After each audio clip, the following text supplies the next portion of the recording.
Hello everybody, welcome back. मैं आपको synthesis पढ़ा रहा हूँ। सिंथेसिस में फॉर्मेशन ऑफ सिंपल सेंटेंस बताया है, फॉर्मेशन ऑफ कॉम्प्लेक्स सेंटेंस बताया है।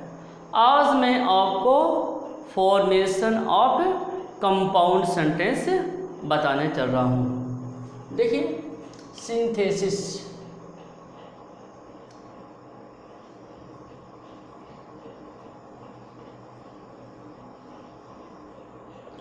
formation of compound sentences।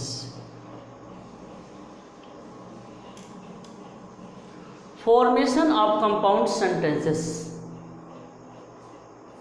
Compound sentence कैसे बनते हैं ये हमें जानना है।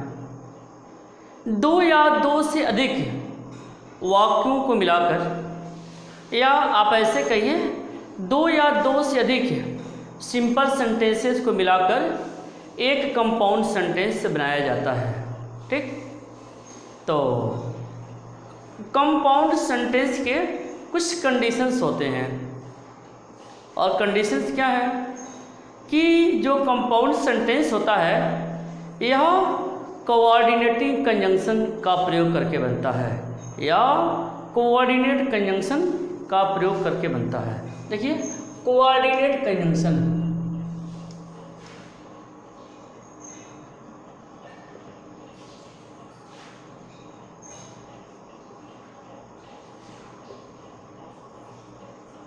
कोऑर्डिनेट कंजंक्शंस का प्रयोग करके यह कंपाउंड सेंटेंस बनता है। ठीक, तो अब जो ये कोऑर्डिनेट कंजंक्शन है यह भी चार प्रकार के होते हैं। ठीक है, जैसे cumulative conjunctions, alternative conjunctions, adversative conjunctions, illative conjunctions. ठीक है, क्यूमुलेटिव कंजंक्शन जैसे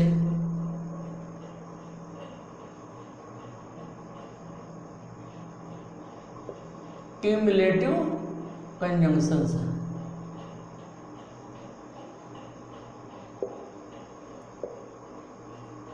ठीक है, क्यूमुलेटिव कंजंक्शंस। नेक्स्ट आपका है alternative conjunctions,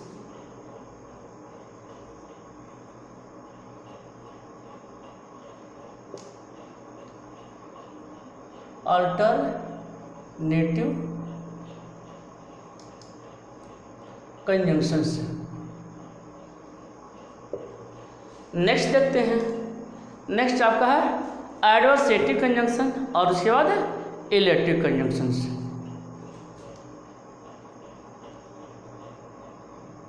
ADVER,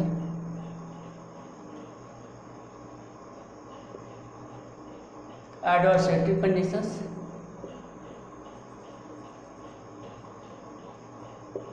illative conjunctions. ये चार तरह के कंजंक्शन का प्रयोग करके कंपाउंड सेंटेंस बनाया जाता है। Cumulative conjunctions, alternative conjunctions, adversative conjunctions और इलेटिव कंजंक्शंस। इन कंजंक्शंस का प्रयोग करके हमें कंपाउंड सेंटेंस बनाना होता है। तो इस सभी के बारे में हमें डिटेल में जानना है। क्यूमुलेटिव कंजंक्शंस क्या होते हैं, कौन कौन से होते हैं, यह जानना है। अल्टरनेटिव कंजंक्शंस क्या होते हैं, कौन कौन से होते हैं, यह जानना है। ऐसे ही हमें एडवर्सेटिव और इलेटिव कंजंक्शंस के बारे में जानना है। तो मैं सर्वप्रथम आपको क्यूमुलेटिव कंजंक्शंस के बारे में बताऊंगा। क्यूमुलेटिव कंजंक्शंस से दो या दो से अधिक सिंपल सेंटेंसेस को जोड़ करके बताऊंगा। तो चलिए देखिए,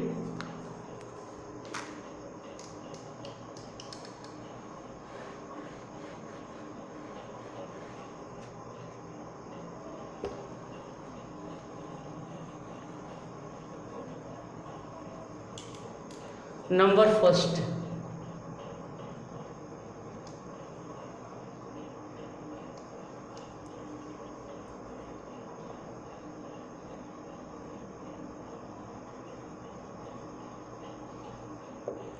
क्यूमुलेटिव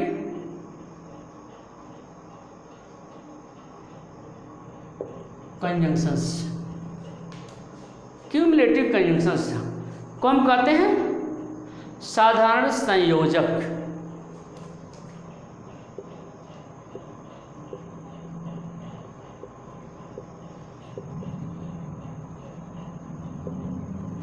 ये क्यूमुलेटिव कंजंक्शंस क्या क्या होते हैं यह हमें जानना है, ठीक है।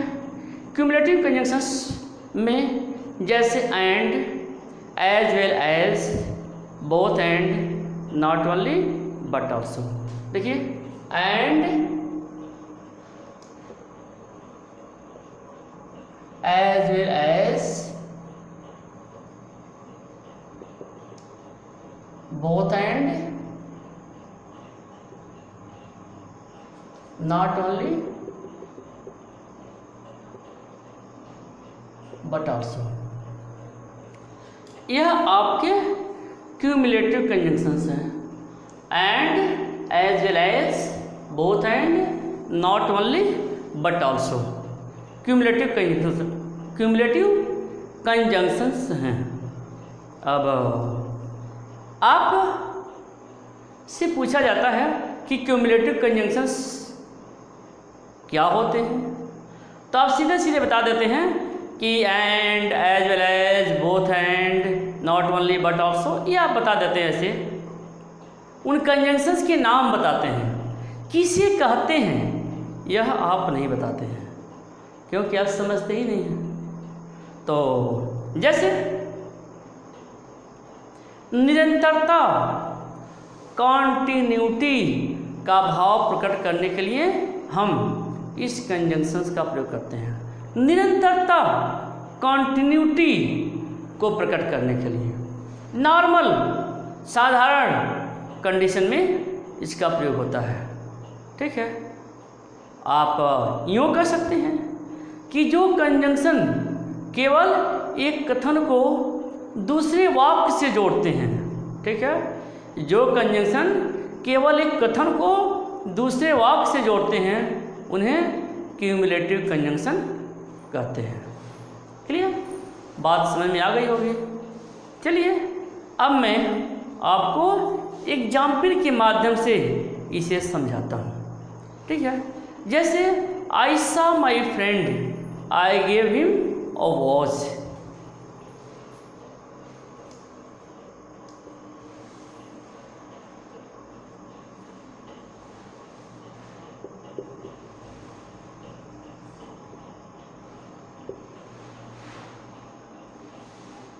चलिए यह वाक्य देखिए कौन सा कंजंक्शन बड़ी ही आसानी से लग सकता है। मैं अपने दोस्त से मिला, मैंने उसे एक घड़ी दिया।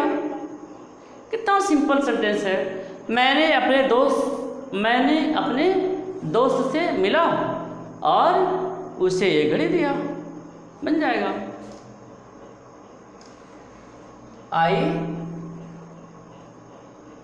Shaw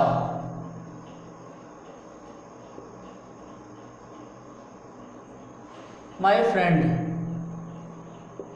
and gave him a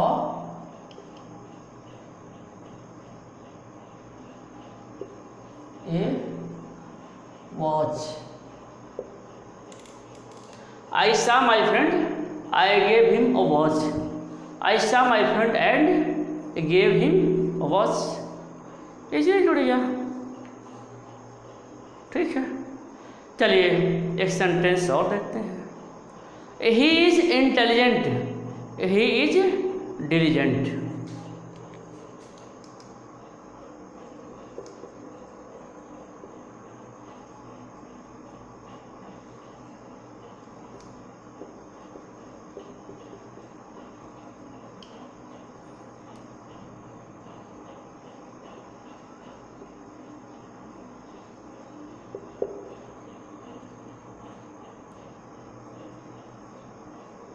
He is intelligent, he is diligent। तो हम इसे बनाते हैं।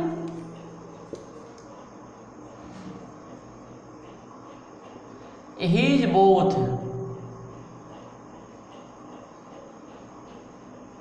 Intelligent and diligent.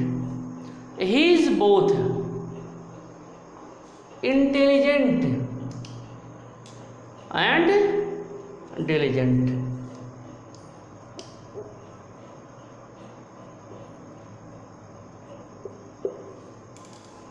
He is both intelligent and diligent. तो इस तरह से देख लिया आपने, हम इसको एज वेल ऐसे बना सकते हैं।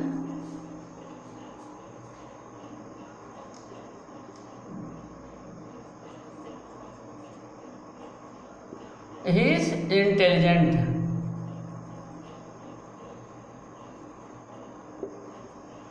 he is intelligent as well as diligent. He is intelligent as well as diligent. as है दूर रहेगा थोड़े से, as well as diligent. He is intelligent as well as diligent. ठीक है, हम इसे और भी तरीके से बना लेते हैं, not only but also say बना लेते हैं। देखिए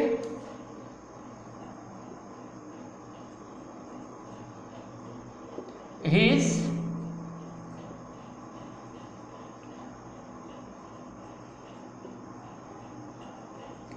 not only intelligent but also diligent. देखिए ये तीन तरीके से मैंने बना दिया, किसी भी तरीके का प्रयोग करके आप जवाब दे सकते हैं। ठीक है, he is intelligent, he is diligent, he is both intelligent and diligent. He is intelligent as well as diligent. He is not only intelligent but also diligent. देखिए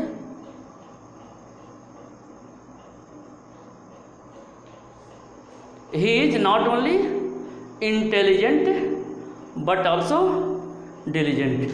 तो इस तरह से बड़े ही आसानी से यह बन जा रहा है। चलिए इसी तरह का मैं आपको एक एग्जाम्पल और देता हूँ। इसी तरह का एक एग्जाम्पल और देखिए,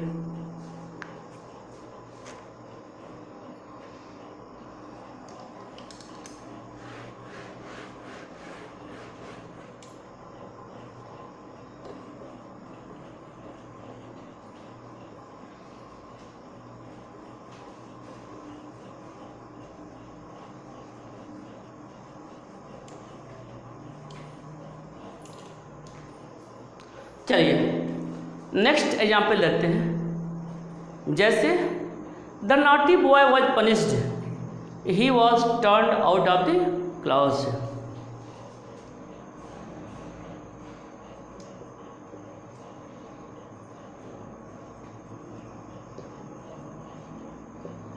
was punished,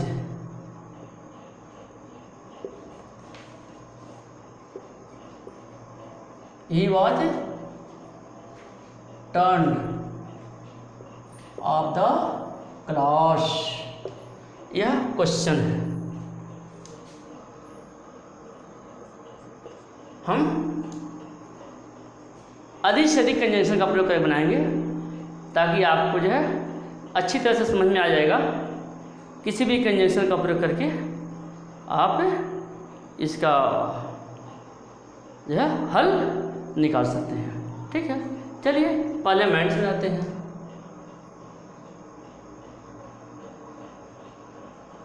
the naughty boy was punished and turned out of the class. मिल गया? The naughty boy was punished and turned out of the class. हम इसे दूसरे तरीके से भी बना सकते हैं, ठीक है? दूसरे तरीके से मतलब एज वेल एज भी बना सकते हैं। देखिए,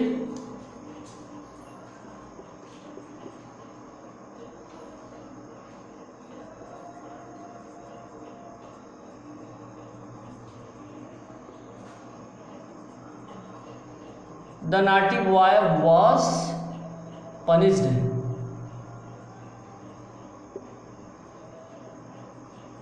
as well as turned out of the class. मिल गया? The naughty boy was punished as well as turned out of the class. As well ऐसे ही बन गया। चलिए हम इसे not only but also say भी बना लेते हैं। देखिए,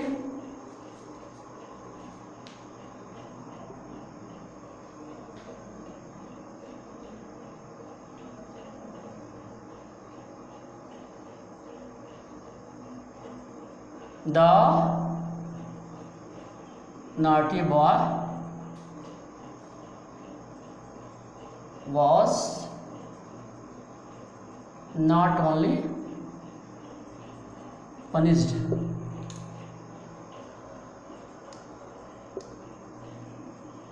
but also turned out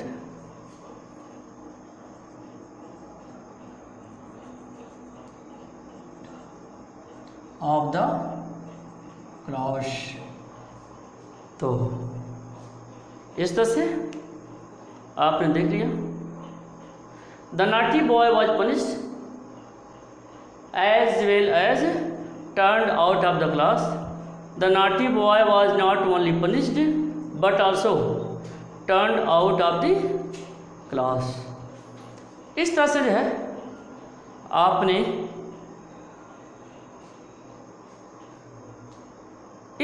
आपने फॉर्मेशन ऑफ कंपाउंड सेंटेंस का फर्स्ट कंजंक्शन का प्रयोग किया। से हम आपको एडवर्सेटिव कंजंक्शंस बताते हैं। एडवर्सेटिव कंजंक्शन क्या होता है, इसे आप ध्यान से समझने का प्रयास करेंगे। एडवर्सेटिव कंजंक्शन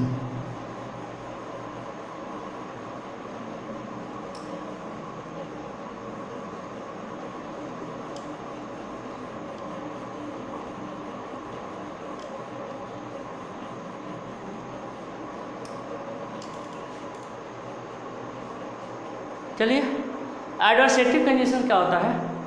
एडवर्सेटिव कंजंक्शन को कहते हैं विरोधाभास संयोजक। एडवर्सेटिव कंजंक्शन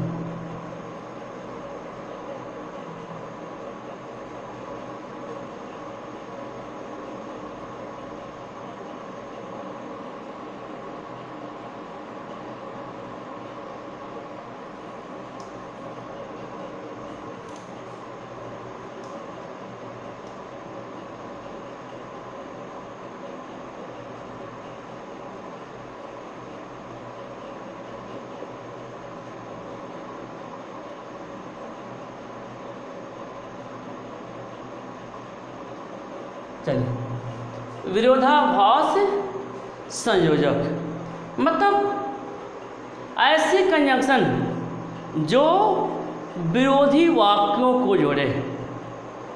ठीक है, ऐसे कंजंक्शन जो विरोधी वाक्यों को जोड़े, ऐसे कंजंक्शन को हम एडवर्सेटिव कंजंक्शन कहेंगे। ठीक है, और जो एडवर्सेटिव कंजंक्शन है मुख्य रूप से बट, एट, स्टिल मुख्य रूप से हैं आपके। ठीक है, तो एडवर्सेटिव कंजंक्शन किसे कहते हैं आपके समझ में आ गया होगा। यदि वाक्यों में परस्पर विरोधी भाव प्रकट किए गए हों, यदि वाक्यों में परस्पर विरोधी भाव प्रकट किए गए हों तो वहाँ पर जोड़ने के लिए एडवर्सेटिव कंजंक्शन का प्रयोग करते हैं। क्लियर? जैसे the teacher came, he did not teach.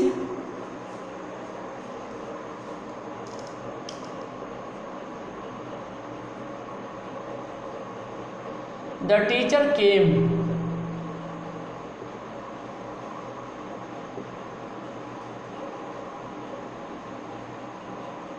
he did not teach। देखिए विरोधी बातें जो है क्लियर दिखाई दे रही हैं। अध्यापक आए, वह नहीं पढ़ाए, आए तो पढ़ाना चाहिए लेकिन नहीं पढ़ाए, विरोधी बात दिखाई जा रही है तो बट का प्रयोग कर देते हैं।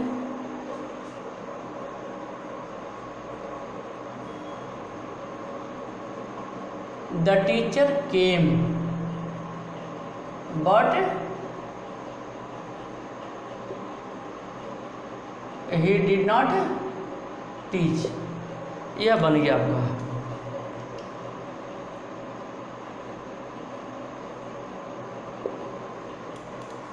The teacher came, he did not teach. The teacher came but he did not teach.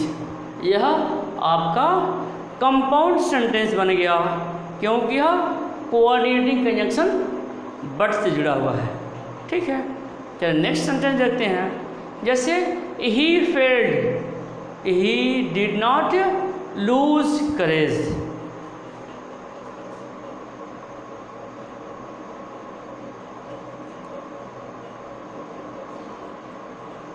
He failed,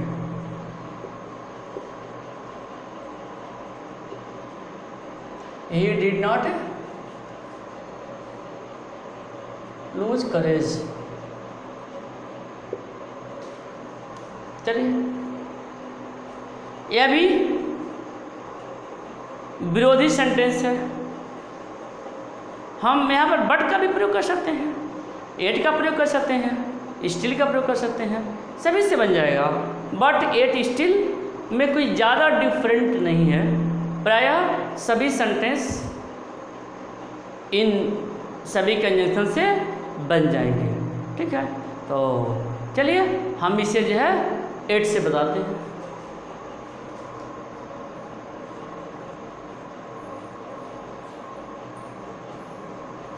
He failed at, he did not lose courage। हो गया।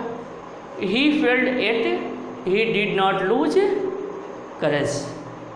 स्टेज से भी बना लेते हैं। देखिए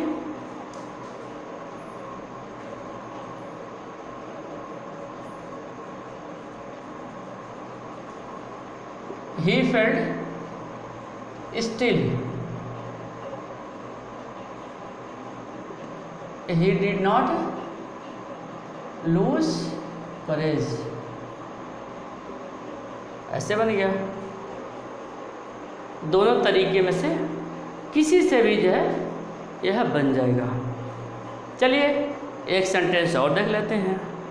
ही is very dull, he knows something. ठीक है, नहीं है?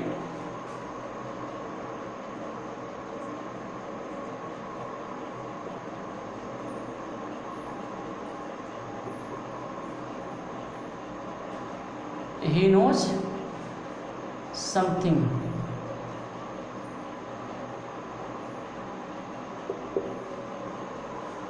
He is very dull, he knows something। तो इस तरह से जो है यह आगे बन जाएगा।